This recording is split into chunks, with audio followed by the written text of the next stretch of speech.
श्री स्वामी समर्थ. जय शंकर.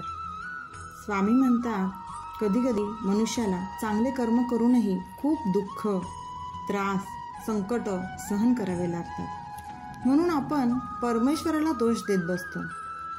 पण परमेश्वराला दोष द्यायचा नसतो. उलट आपण आपल्या परमेश्वरांच्या, आपल्या गुरूंच्या सहवासात असल्यामुळे आपल्याला होणाऱ्या दुःखांची, त्रासाची तीव्रता आपल्याला खूप कमी प्रमाणात जाणवत असते. आपल्या हातून पूर्वजन्मात काही चुकीच्या कर्माची फळं आपल्याला या जन्मात भोगावी लागतात.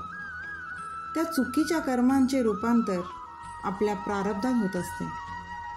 जीवनात सुख आणि दुःख हे दिवस आणि रात्रीप्रमाणे असते. ते अगदी देवालाही चुकले नाही. मग आपण तर मनुष्य आहोत. त्यामुळे स्वामींच्या आणि गुरूंच्या सहवासात राहा. श्री स्वामी समर्थ. अशक्य ही शक्य करतील स्वामी.